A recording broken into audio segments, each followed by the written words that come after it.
Konkan railway ಡಿಪಾರ್ಟ್ಮೆಂಟಿಂದ apprentice ಈ ಒಂದು ಪೋಸ್ಟ್ಗೆ ಮತ್ತೆ ಒಂದು ಹೊಸ ನೋಟಿಫಿಕೇಶನ್ ಕರೆದಿದ್ದಾರೆ. ಟೋಟಲ್ ಆಗಿದ್ರೆ ಅಲ್ಲಿ ನಿಮಗೆ 190 ಪೋಸ್ಟ್ಗಳಿದಾವೆ. ಈ ಒಂದು ಅಪ್ಲಿಕೇಶನ್ ಹಾಕೋದಕ್ಕೆ ನಿಮಗೆ ಏನೇನೆಲ್ಲ ಎಲಿಜಿಬಿಲಿಟಿ ಇರಬೇಕನ್ನೋದನ್ನ ಈ ಒಂದು ವಿಡಿಯೋದಲ್ಲಿ ತಿಳಿಸ್ಕೊಡ್ತೀನಿ. ಸೊ ಅದಕ್ಕಿಂತ ಮುಂಚೆ ನೀವೇನಾದ್ರೂ ನಮ್ಮ ಚಾನಲ್ನ ಫಸ್ಟ್ ಟೈಮ್ ನೋಡ್ತಾ ಇದ್ರೆ ಸಬ್ಸ್ಕ್ರೈಬ್ ಮಾಡ್ಕೊಳ್ಳಿ. ಕ್ವಾಲಿಫಿಕೇಶನ್ ನಿಮಗೆ ಇದಕ್ಕೆ ಏನಾಗಿರ್ಬೇಕಂದ್ರೆ ನಿಮ್ಮದು ಡಿಗ್ರಿ ಕಂಪ್ಲೀಟ್ ಆಗಿರಬೇಕು. ಬಟ್ ಕಂಡೀಷನ್ಸ್ ಇದೆ ಇಲ್ಲಿ ನಿಮಗೆ BE BTech or civil engineering ಇದ್ದು electronic mechanic and electronics. So ಇದು ಡಿಗ್ರಿ ಆಗಿರೋರು ಅಪ್ಲೈ ಮಾಡ್ಬೋದಾಗಿರುತ್ತೆ. ಜನರಲ್ ಇದು ಡಿಗ್ರಿದಲ್ಲಿ ನೋಡೋದಾದರೆ BA BSc BCom BBA ಅಥವಾ ಇನ್ನು ಉಳಿದಿರೋವಂಥ ಡಿಗ್ರಿ ಅವರು ಅಪ್ಲೈ ಮಾಡ್ಬೋದು. ಆದರೆ MCA ಅಥವಾ BCA ಯಾರೆಲ್ಲ ಮಾಡಿದಿರ ಅವ್ರಿಗೆ ಅಪ್ಲೈ ಮಾಡೋಕ್ಕಾಗಲ್ಲ. ನಿಮ್ಮದು ಡಿಗ್ರಿ ಕಂಪ್ಲೀಟ್ ಆಗಿರಬೇಕಾಗಿರೋದು 2021ರಿಂದ 25 ಒಳಗಡೆನೆ ನಿಮ್ಮದು ಡಿಗ್ರಿ ಕಂಪ್ಲೀಟ್ ಆಗಿರಬೇಕು. ಇನ್ನು ನೆಕ್ಸ್ಟ್ ನೋಡೋದಾದರೆ ಇದಕ್ಕೆ 18ರಿಂದ 25 ವರ್ಷದ ತನಕ ಇರೋರು ಅಪ್ಲಿಕೇಶನ್ನ ಹಾಕ್ಬೋದಾಗಿರುತ್ತೆ. SC/ST ಅಭ್ಯರ್ಥಿಗಳಿಗೆ 5 ವರ್ಷದ ತನಕ ಏಜ್ ರಿಲ್ಯಾಕ್ಸೇಷನ್ ಇದೆ. ಆ್ಯಂಡ್ OBC ಅಭ್ಯರ್ಥಿಗಳಿಗೆ 3 ವರ್ಷದ ತನಕ ಇದೆ.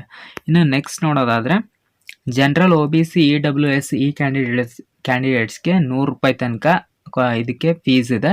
ಇನ್ನು SC/ST ಕ್ಯಾಂಡಿಡೇಟ್ಸ್ಗೆ ಯಾವುದೇ ಥರದ ಅಮೌಂಟ್ ಇಲ್ಲ.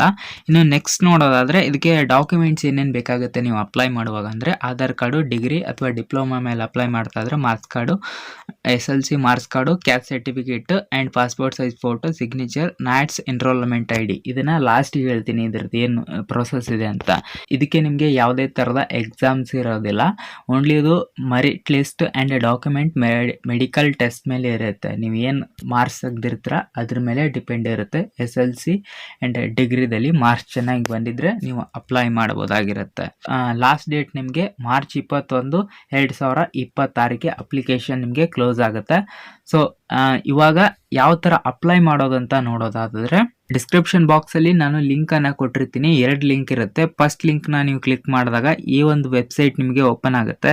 ಇಲ್ಲಿ ಸ್ಟೂಡೆಂಟ್ ಅಂತ ಆಪ್ಷನ್ ಇದೆ ಅಲ್ವಾ, ಇದನ್ನು ಕ್ಲಿಕ್ ಮಾಡಿಕೊಂಡು ಇಲ್ಲಿ ಜನರಲ್ ಸ್ಟೂಡೆಂಟ್ ಅಂತ ಇದೆ ಅಲ್ವಾ, ಇದನ್ನು ಕ್ಲಿಕ್ ಮಾಡಿ ಇಲ್ಲಿ ಸ್ಟೂಡೆಂಟ್ ರಿಜಿಸ್ಟ್ರೇಷನ್ ಅಂತ ಕೊಡಿ. ಇಲ್ಲಿ ನೀವು ಎಸ್ ಅಂತ ಕೊಟ್ಟು ಇಲ್ಲಿ ID-ನ ಕ್ರಿಯೇಟ್ ಮಾಡಿಕೊಂಡು ಇಲ್ಲಿ ಒಂದು ID ಬರುತ್ತೆ. ಈ ID-ನ ನೀವು ಕ್ರಿಯೇಟ್ ಮಾಡಿಕೊಂಡು ಅದನ್ನು ಒಂದು ಸ್ಕ್ರೀನ್ಶಾಟ್ ಅಥವಾ ಅದನ್ನು ಡೌನ್ಲೋಡ್ ಮಾಡ್ಕೋಬೇಕಾಗತ್ತೆ. ನೆಕ್ಸ್ಟ್ ನಿಮಗೆ ಈ ಒಂದು ವೆಬ್ಸೈಟಿಗೆ ಬಂದು ನೀವು ಅಪ್ಲೈ ಮಾಡಬೇಕಾಗುತ್ತೆ. ಫಸ್ಟ್ ನಾ ಹೇಳಿರೋಂಥ ವೆಬ್ಸೈಟಲ್ಲಿ ಹೋಗಿ ನೀವು ID ಕ್ರಿಯೇಟ್ ಮಾಡಬೇಕು. ಯಾಕಂದರೆ ಅದು ಅಪ್ರೆಂಟಿಸ್ದು ನಿಮ್ಮದು ಅಪ್ಲೈ ಮಾಡೋವಂಥ ನೋಟಿಫಿಕೇಶನ್ ಆಗಿರುತ್ತೆ. ಸೊ ಇಲ್ಲಿ 3 ಡಾಟ್ ಆಪ್ಷನ್ ಕಾಣ್ತಾ ಇದೆ ಅಲ್ವಾ, ಇದ್ರ ಮೇಲೆ ಕ್ಲಿಕ್ ಮಾಡಿ. ಇಲ್ಲಿ ರೆಕ್ರೂಟ್ಮೆಂಟ್ ಅಂತ ಇದೆ ಅಲ್ವಾ, ಇದ್ರ ಮೇಲೆ ಕ್ಲಿಕ್ ಮಾಡಿ. ಕರೆಂಟ್ ನೋಟಿಫಿಕೇಶನ್ ಆಪ್ಷನ್ ಮೇಲೆ ಕ್ಲಿಕ್ ಮಾಡಿ. ಆ್ಯಂಡ್ ಕೆಳಗಡೆ ಸ್ಕ್ರೋಲ್ ಡೌನ್ ಮಾಡಿದರೆ ನಿಮ್ಗೆ ಇಲ್ಲಿ ನೋಡ್ಬೋದು ಕ್ಲಿಕ್ಕರ್ ಟು ಅಂತ ಇದೆ ಅಲ್ವಾ, ಈ ಒಂದು ನೋಟಿಫಿಕೇಶನ್ಗೆ ನೀವು ಅಪ್ಲೈ ಮಾಡಬೇಕಾಗುತ್ತೆ. ಓಕೆ ಕೊಡಿ. ಆ್ಯಂಡ್ ಇಲ್ಲಿ ಅಪ್ಲೈ ಆನ್ಲೈನ್ ಅಂತ ಇದೆ ಅಲ್ವಾ, ಸೊ ಇದನ್ನು ನೀವು ಇದು ಮಾಡಬೇಕಾಗುತ್ತೆ. ಫಸ್ಟ್ ನೀವು ರಿಜಿಸ್ಟರ್ ಮಾಡಿಲ್ಲ ಅಂದರೆ ರಿಜಿಸ್ಟ್ರೇಷನ್ ಮಾಡಿ ನೀವು ಅಪ್ಲೈ ಮಾಡಬೇಕಾಗುತ್ತೆ. ಸೊ ನಿಮಗೆ ವಿಡಿಯೋ ಇಷ್ಟ ಆಗಿದೆ ಅಂತ ಅನ್ಕೋತೀನಿ. ಏನಾದರೂ ಡೌಟ್ ಇದ್ದರೆ ಕೆಳಗಡೆ ಕಮೆಂಟ್ ಬಾಕ್ಸಲ್ಲಿ ಕಮೆಂಟ್ ಮಾಡಿ ತಿಳಿಸಿ. ಸೊ ಚಾನಲ್ನ ಸಬ್ಸ್ಕ್ರೈಬ್ ಆಗಿಲ್ಲ ಅಂದರೆ ಸಬ್ಸ್ಕ್ರೈಬ್ ಆಗಿ. ಇದೇ ಥರದ ಗೌರ್ಮೆಂಟ್ ಜಾಬ್ ಅಪ್ಡೇಟ್ಸ್ ಇದರಲ್ಲಿ ಸಿಗ್ತಾ ಇರುತ್ತೆ. ಸಿಗೋಣ ನೆಕ್ಸ್ಟ್ ವಿಡಿಯೋದಲ್ಲಿ.